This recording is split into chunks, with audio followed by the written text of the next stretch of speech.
I have 6 o'clock, so we're going to go ahead and get started. Good evening, everyone. My name is Frances Maddox, and I will be your moderator for today. This year, our Juneteenth objective is to deliver education, motivation, and celebration.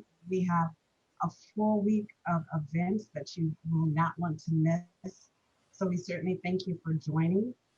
This year's annual Juneteenth celebration is hosted as well as coordinated by the City of Bloomington, the Human Relations Commission, the McLean County Historical Society, and the Bloomington Normal Black History Project. We ask that you please mute, and we also want to share that this presentation is being recorded this evening as well. So welcome everyone. Before we kick off, the first thing we'd like to do is to recognize all of our public officials that may be present this evening. We thank you for being here. If you could take a moment and to recognize you, if you could just add your name or raise your hand in the chat so that we know that you are in attendance. Also, we'd like to thank both the City of Bloomington and the Town of Normal. We received proclamations from both of them for this Juneteenth event. And we're just really excited that they have acknowledged Juneteenth and the importance of this particular holiday. And we are truly honored that we have mayors and city officials that continue to support our history. Likewise, we want to recognize our sponsors. We have exclusive sponsors that will be featured on our various programming through the week. Delta Sigma Theta Sorority Incorporated, Sorority, along with the Bloomington Public Library, Fearless Transformation Center, NAACP, and the YWCA McLean County are all our exclusive sponsors. We also have a number of general sponsors, including Moms Demand Action, Dreams Are Possible, Cooking with Love with Relief Halbert, Not in Our Town, Phi Beta Sigma Incorporated Fraternity, and the McLean County Democrats. We also want to acknowledge a number of organizations that have provided in-kind donations, and those are YWCA McLean County, Peachers, Popcorn LLC, the Children's Discovery Museum, the Normal Theater, McLean County Historical Museum, Nita Mickens Baker, and Frances Maddox. So for this evening, again, this program will be recorded. And again, all participants, we ask that you continue to remain muted. During this program, if you have any questions or have any needs due to technical problems or anything, please use the chat, and our Zoom administrator then will provide whatever support that's needed. And we will have a Q&A session this evening as well. And so feel free to go ahead and place those questions when we get started with our presenter. And then at that time, then our Zoom administrator will actually go through those questions and share those with us and allow our presenter to provide us with those answers. For any questions that we don't get to this evening, then we will continue to accumulate those questions. And we are actually going to have a panel discussion on Saturday, and we will incorporate those questions during that time as well. So you can join us for the additional events that we have throughout the week as we continue to focus on education. And then we proceed with our motivation on Saturday afternoon and our celebration. So with our focus on education, we are actually taking you guys all on a journey. And on yesterday, I just wanted to kind of preview that we had our first presentation, and Dr. Eric McDuffie from the University of Illinois shared some amazing information. And there was one huge takeaway for me, and is that our story began with freedom and Black history. It did not start with slavery. And he provided us with the research, the science, shared about how they've used DNA to show that the birthplace of civilization actually started in Africa. And so, as we prepare to present to you Kai Ajee, he's going to take us to the next journey and share with us the Emancipation, land of the free. And I'd like to introduce you and share a little bit about Kai. Kai brings us a lot of multicultural experience that has spanned from Africa, European, and even American continents. He's a first generation Nigerian English American, and his education has spanned the sciences as well as the humanities.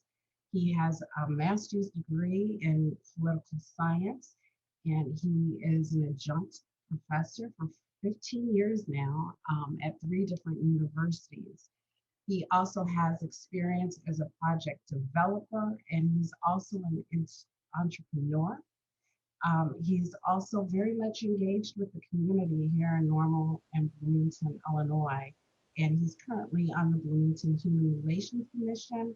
And he was also very much engaged with this program as well. So we just are excited to what he has to bring for us this evening. And so without any ado and without any more time for me, I would like to pass the table over to you, Kai. Welcome and thank you so much. If you could go ahead and share, I will stop sharing, and we look forward to hearing what you have to provide for us tonight. Thank you so much, Sister Francis. Let me find the correct screen here and share it with you. We'll see Emancipation in the Land of the Free. Give me a thumbs up. Thank you very much. Okay, good evening. My name is Kai Ajee. As Sister Francis just shared with you, I'm no longer a professor of political science. 15 years was enough for me, and I got out. So now I'm in the real world trying to make a little bit of money. You know how that goes. But I want to talk to you today about emancipation in what is known as the land of the free. And we're going to focus on what I've called here studying contradictions. But before I begin, language is really important. And you will notice that I never talk about slaves. I talk about enslaved persons. And it may seem like a small distinction, but it's really critical. When you talk about a slave, you've tied that person's identity with the condition that they're in. And that allows you to strip them of humanity. So you'll not hear me talk about slaves. You hear me talk about people who have been enslaved. They're human beings first who've been put in a certain condition. So I want you to keep that in the back of your mind as we take this journey through the land of the free. There's some language here that should seem very familiar to most of you. These are the founding values on which this country began. 2 of our founding documents, the Declaration of Independence and the preamble to the Constitution, contain, as I said, language that you will recognize, and you know, we hold these values very dear. But again, I'm going to talk about contradictions, and we're going to look at each one of these and try to understand them in terms of reality. So this is rhetoric, and we have reality, and the question is, how do we reconcile the two? We know how it's supposed to be. We know how it is. We have to ask ourselves, why is there a difference, if there is a difference? Now, one thing that's interesting here, if you've read any history, you'll know that when the Declaration was being drafted, the original language talked about the pursuit of property rather than the pursuit of happiness. And it was in a later edition that it got changed to happiness. They thought it might be more palatable for a reason that I will get into in just a second. So again, these are all phrases that you're very familiar with. And let's look at some contradictions here. So we'll start with the Declaration. All men are created equal. So we're going to take ourselves and we're going to sit now in 1776, the late 1700s, early 1800s. And to be fair, we have to put ourselves in the shoes and the mindset of folks then, what their reality was. And the reality was, when the Declaration was being written and when the Constitution was being drafted, women weren't part of that discussion. Women were not going to participate in politics, and let's not even talk about BIPOC folks. So, but let's think about, all men are created equal. All people are created equal. Yet, at that very time these words were being written, there were men, if we want to be specific, but also other folks who were in a state of servitude, some indentured, some unpaid. But yet, the document, the founding document, says we're created equal. And these folks are endowed with certain unalienable rights, including life, liberty, and the pursuit of happiness. But again, this was written at a time when there were some folks for whom this was absolutely not true. Now, again, to put our heads and hearts back in that time, those folks to who I refer, the enslaved folks, weren't really folks. They were property, just the same as this pen. Imagine that. There was a person who was not different from this pen in the minds of some people. And I'm going to say that that's a level of wickedness that exists till today, but I'll get back to that later.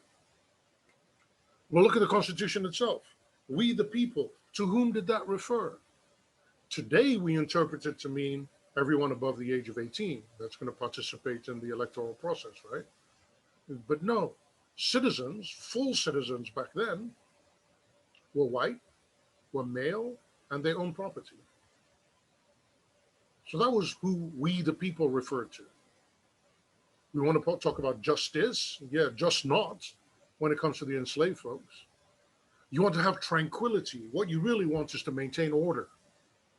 And you have these patrols. This is the one instance where I use the word slave, because unfortunately I don't know how else to describe these patrols, who were to maintain the order, which was to keep the enslaved on the property owned by, on the plantation or whatever. And if they were to escape, to bring them back.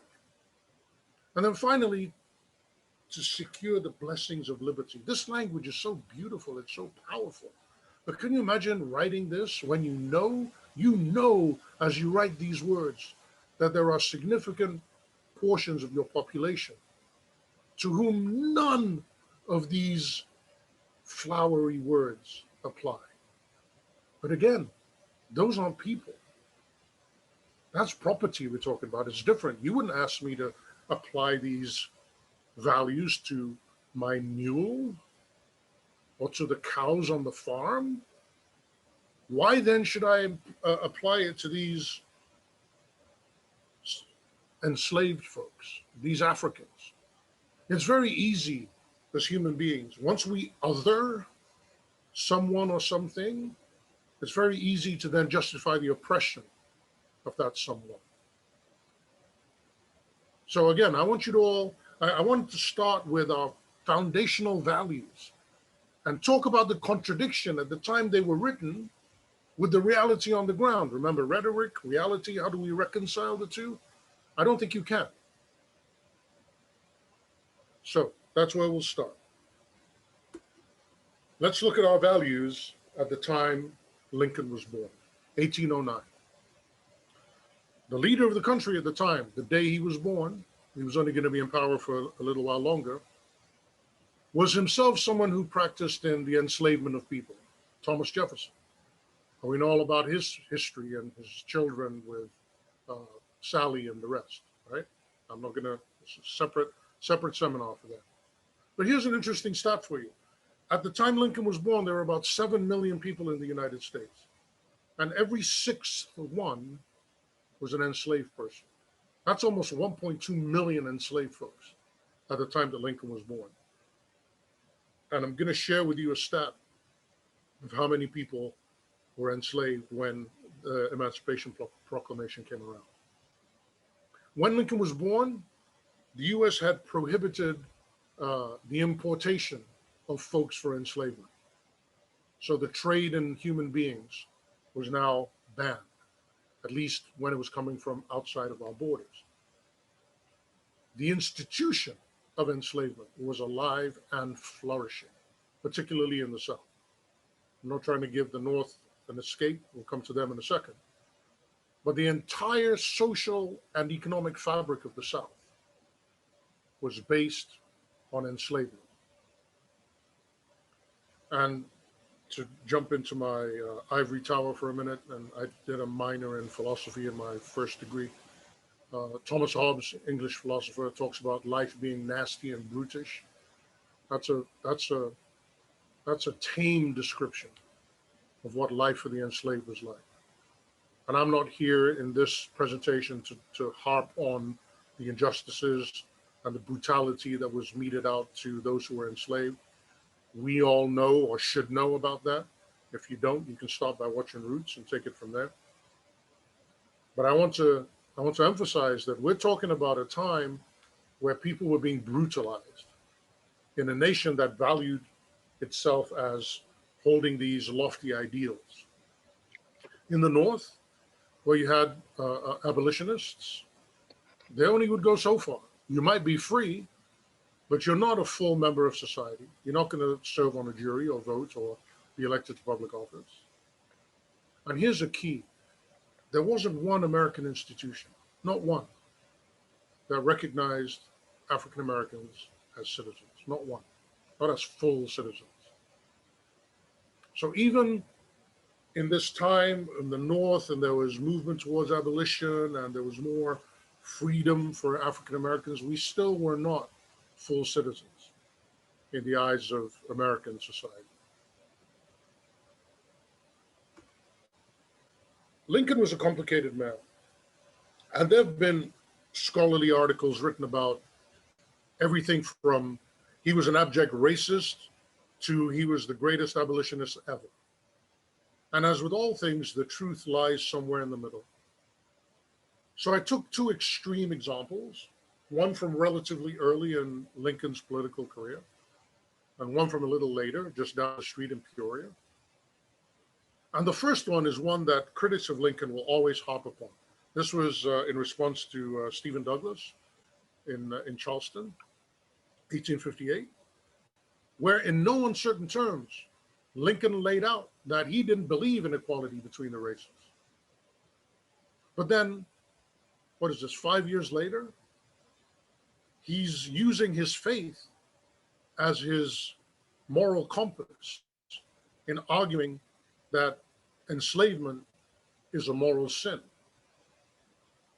So one of the contradictions we're going to talk about in a little while is the contradiction between morality and politics. Right? You'll hear people defend the Charleston speech by saying, what else was he going to do? If he said anything other than what he said, he wouldn't have got elected, and he wouldn't be able to do all the things that he eventually went on to do.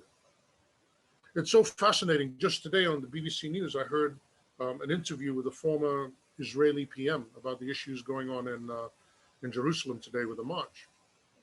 And the former prime minister mentioned another former prime minister, Menachem Begin, and said that leaders change. His point was that Menachem said when he was running for office, if he got elected, he was going to annex the West Bank and Gaza.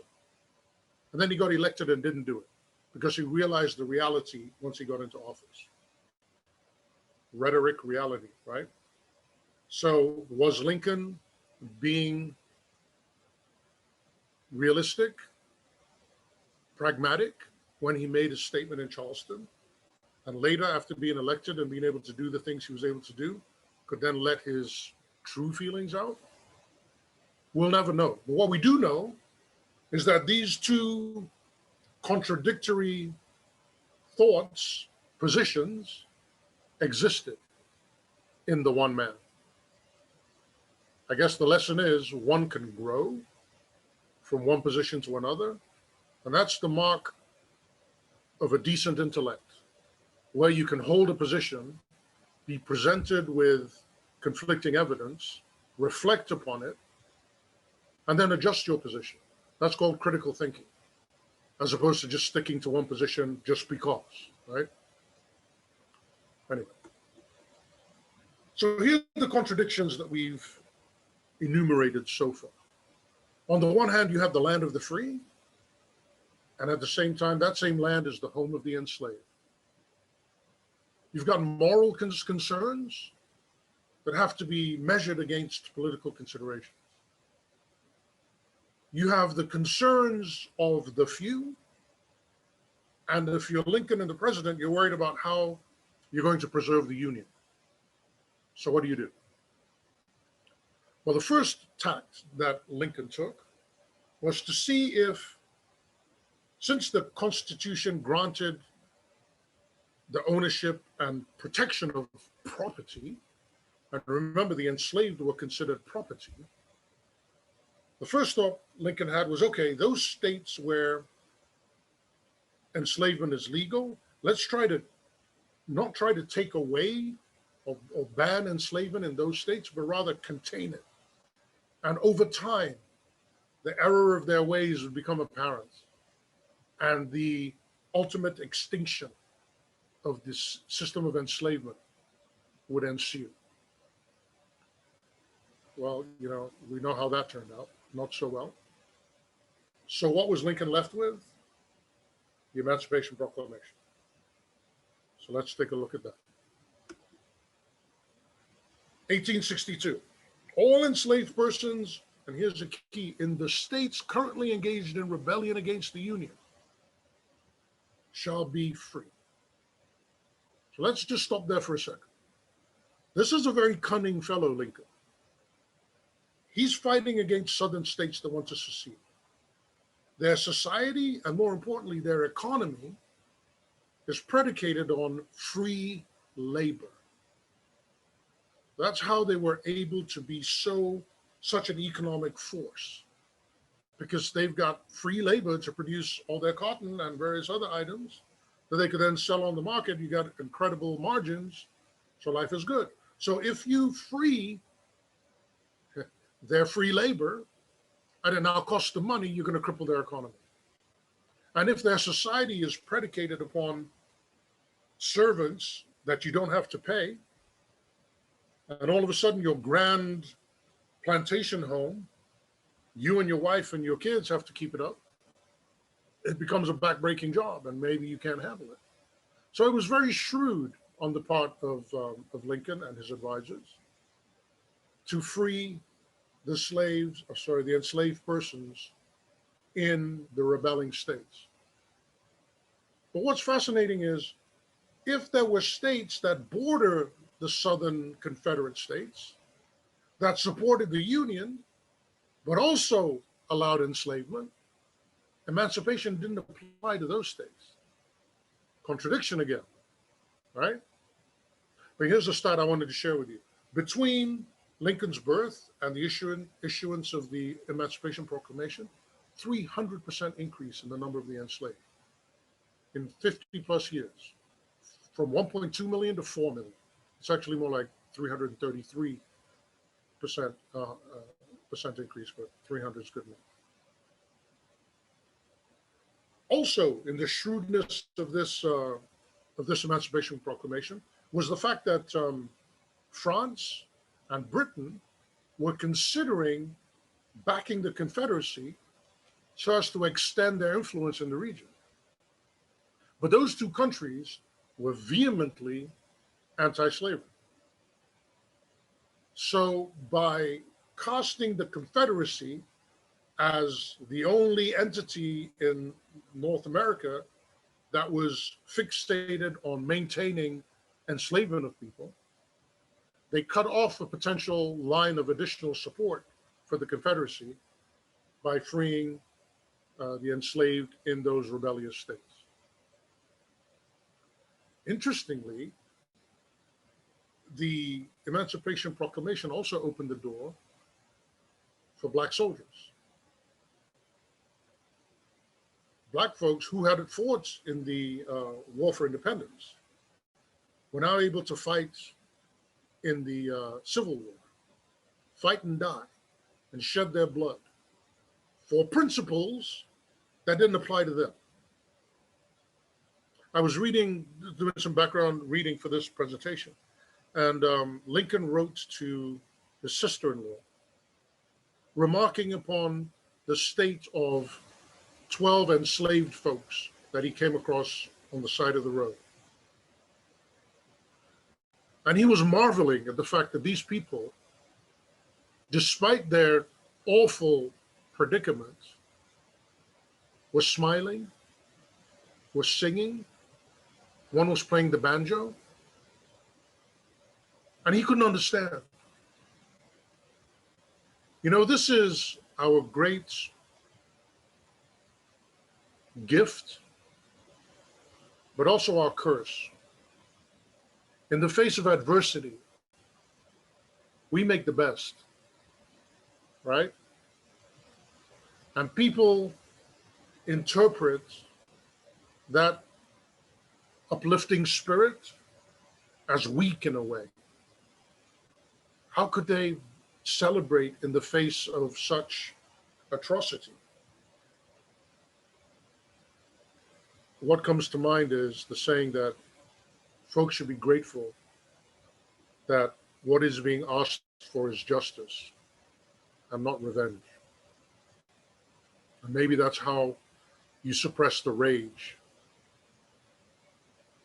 by replacing that deep feeling of horror and angst and sadness with fear, because if not, your heart will break. Sorry, I digress. Recognizing that the Emancipation Proclamation had no basis in the Constitution, and that on its own, it basically wasn't worth the paper it was written on in the post-Civil War era, one valuable role that the proclamation played was that it began us on the path to the 13th Amendment, which would abolish enslavement. Those of you who've seen the 13th on Netflix documentary will also understand that it in and of itself is problematic, the 13th, because it has that exception, right? Slavery shall be abolished except if we lock you up because you committed a crime. And you'll find, and I'm sure other speakers after me that will talk about the era post-proclamation, you'll find that in many instances, enslavement was replaced with imprisonment. But again, that's beyond the scope of this discussion. So I'm going to end with this. What can we learn from the Emancipation Proclamation era? Well, first of all, it wasn't driven primarily by a moral outrage against enslavement. There were some practical reasons behind the decision to pass or to issue the proclamation. Morality was a part. Was it a major part? Was it the majority part? I don't think so. I think there was a pragmatic reason for passing it, and there was also the moral aspect. Second, as we've discussed, those border states didn't enjoy emancipation. And even in the northern states where African Americans were already free, they were not full citizens. Now, okay, you've freed everybody. Now what? We've been working for how long for free? We've produced so much wealth. More than that, forget about the monetary piece. We've been denied access to education. We've been denied recognition as human beings. What are you going to do for me? How are you going to compensate me for that? At the very least, let me go to school for free. At the very least. After the Civil War, there was talk about 40 acres and a mule. We're still waiting. I digress. You got to, Professor, I get carried away. Please, somebody just do like this. Bring me back down. But talking about compensation, in Washington, D.C., those who had formerly enslaved folks were given up to $300 a pop for each newly emancipated person. But the emancipated person got what? Nothing. Now we're going to start to get to the nitty-gritty of this thing. I talked about wickedness at the beginning. For a human being to look at another human being and decide that on the basis of some arbitrary characteristic, you are less than and therefore deserving of enslavement and brutality and torture, etc., etc., those foundational principles didn't go away with the passage of the Emancipation Proclamation. They haven't gone away today. Not in the South, not in the North, not in the East, not in the West. There are still folks out there who hold that wicked heart, that they're going to look at me and say, because I look different than them, I am less than and less deserving.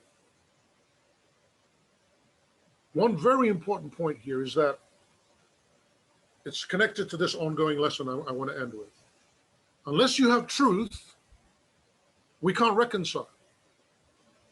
If you stole from me, and now you want me to forgive you, you can't say, yeah, I stole from you last week. I got your TV, but you know what? Just let it go. Can we be good today? I may not want the TV back, but what I want is for you to say, dude, I'm sorry. I came in your house, you weren't home. I took your TV, my bad. I sold it. And, you know, I'm really sorry. I won't do it again. I've learned my lesson. Can we move forward? All good. But you told me it was a long time ago. Forget about it. Let's be friends. No. You did me dirty for a long time. And dirty is even being kind. So until and unless, and I'm going to go back to this period in time, we had the Emancipation Proclamation, we've freed the enslaved. All right, let's move on. It's all done. No, it's not. There's so much more work that needs to be done then, that needed to be done then, and needs to be done today. There are lessons that carry on till today. Until and unless we face our ugly past, not to shame ourselves, but to understand that we did dirty and it had profound impacts that continue till today. And if we're going to move together as one nation, then we need to tell the truth. We need to be open to the truth. And believe me, folks are willing to reconcile. But we're going to reconcile after the truth has been told and not before. That's what I've got for you all. I'd like to open the floor to questions, comments, thoughts, ideas, concerns. I appreciate you taking the time to listen. Thank you. Thank you, Kai, so very much for that. We certainly do want to open up the floor for some Q&A, and I do believe we have a few questions that are out there. Tony, can you share some of those questions? And we can get Kai to respond.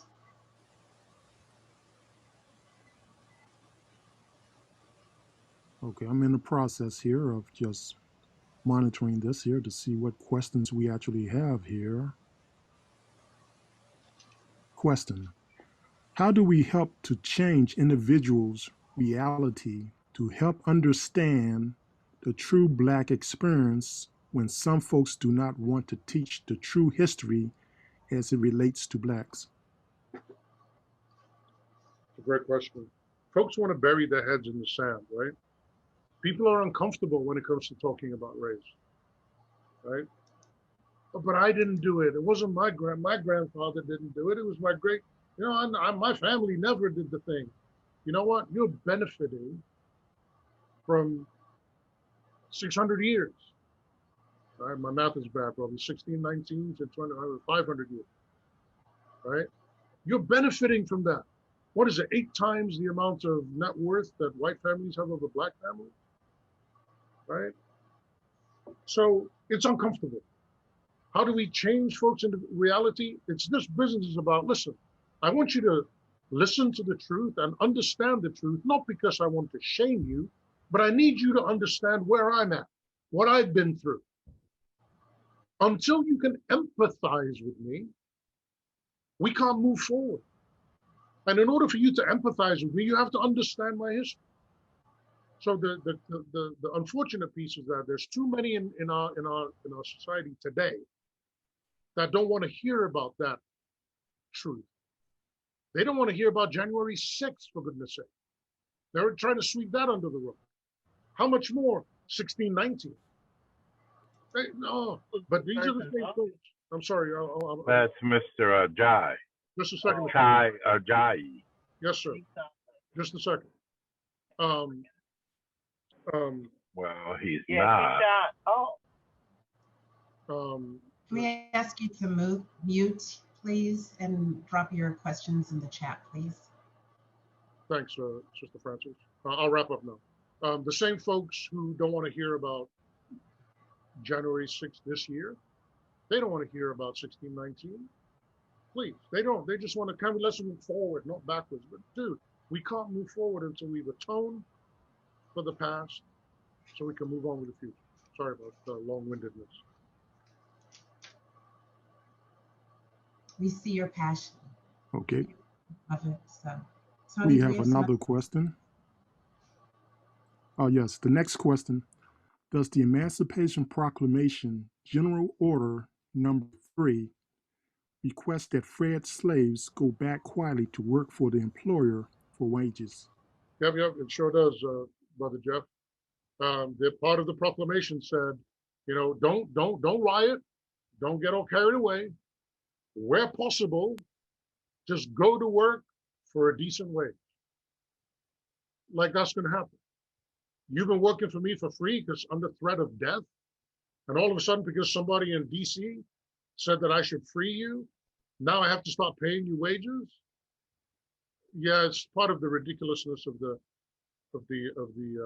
proclamation. But yes, Jeff, you're absolutely correct. That it was a part of the proclamation.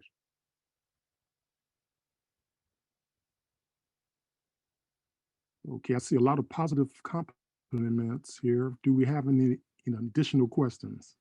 I see some here. We need to talk about reparations locally. Brother Crable, I agree with you 100%. Related to that, Alita Diggins says, what do reparations look like to me? I mentioned this before, education. Any child of color that wants to go to college should be able to go to college. It shouldn't cost them a dime. But even before then, though, our K through 12 is in trouble. So how about we start by properly funding K through 12? And while we're talking about it, let's provide Head Start to the children of color, because we've been behind and trod upon for so long that our catch up is painful. It starts at birth. In fact, let's go further and let's make sure that mothers get prenatal vitamins. That's reparation. Then let's give the kids Head Start. Now let's fund the K through 12.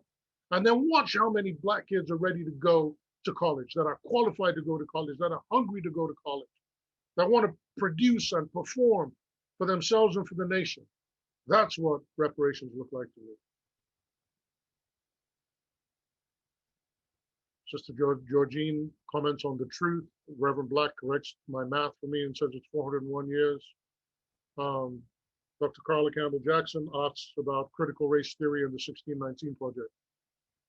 Those are perfect examples of the education that we were talking about earlier. For folks to change their hearts and minds, they have to understand what has happened, why it happened, and what needs to go on to fix it. So critical race and 1619, those are all parts of the educational process. But look at the reaction of those people with wickedness in their hearts. Oh, you want to tell me I'm an evil person? Oh, you hate America. No, bruh. I'm telling you the truth. Remember, what is the movie? You can't handle the truth. That's what we're facing. Folks can't handle that truth, but they're going to have to. Because I tell you what, you can only push a people so far. You can only keep them down for so long. I told you, we've been playing the banjo and singing. And the reason we do that is to keep that pain under control.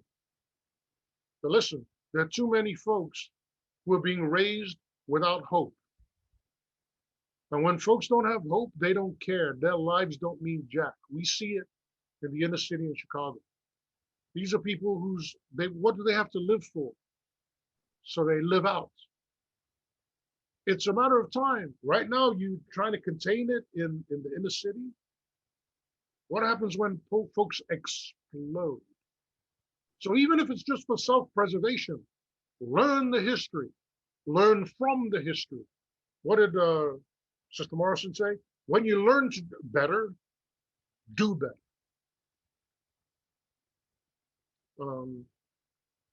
Brother Cravel had a similar comment. Sister Leontine talked about education.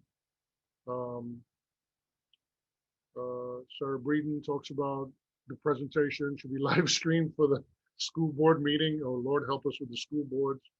Alita Diggins talks about the education. How do you keep other organizations from piggybacking on our struggle for equality, Brother Paul Hershey asks.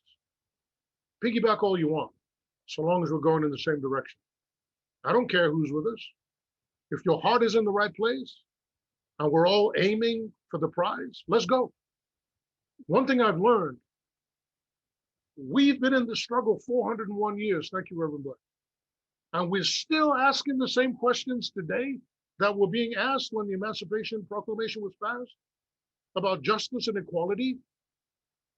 So something has to change. And for me, what that means is our white allies need to be our white accomplices.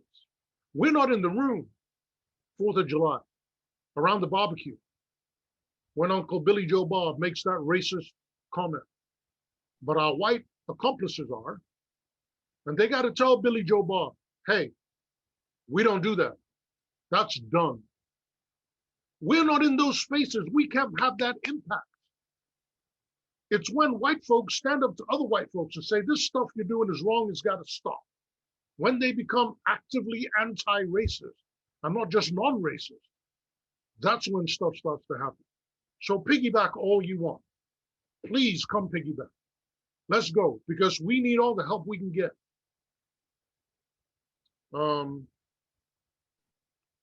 Reparations, thank you. And those are all the, sorry, Brother Tony, I didn't mean to usurp your reading of the comments, but I just thought it might flow more easily if I ran through them.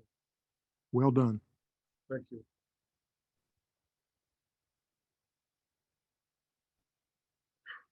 Any others?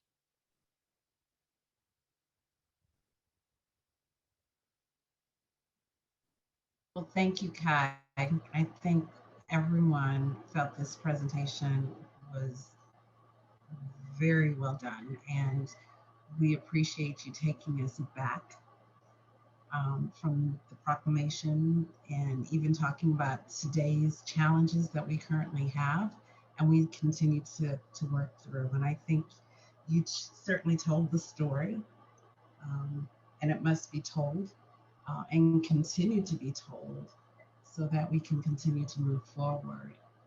And it's such an important story to tell.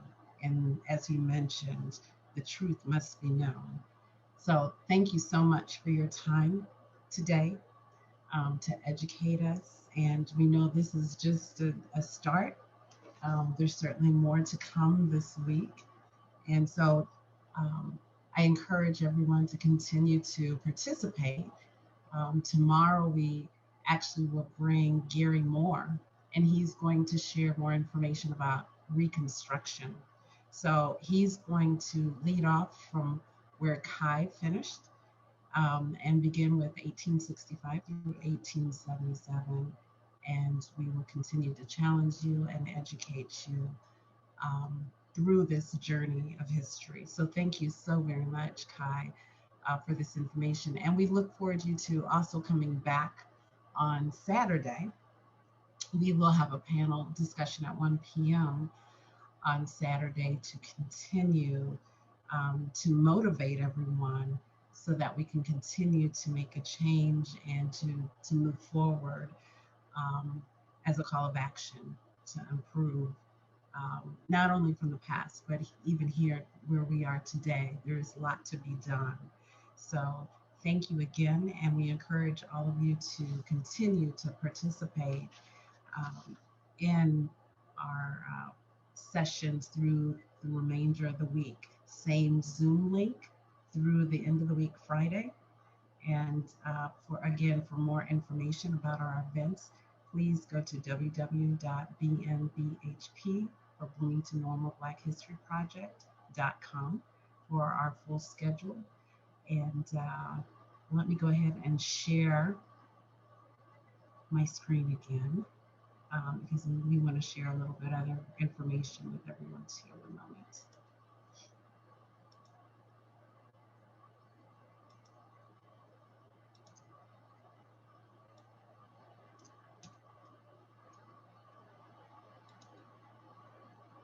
So this is the full lineup for the week. So as we mentioned here, one day just isn't enough. We have a whole lot of education that we still need to provide and to continue to grow our knowledge as well. We also hope that you will also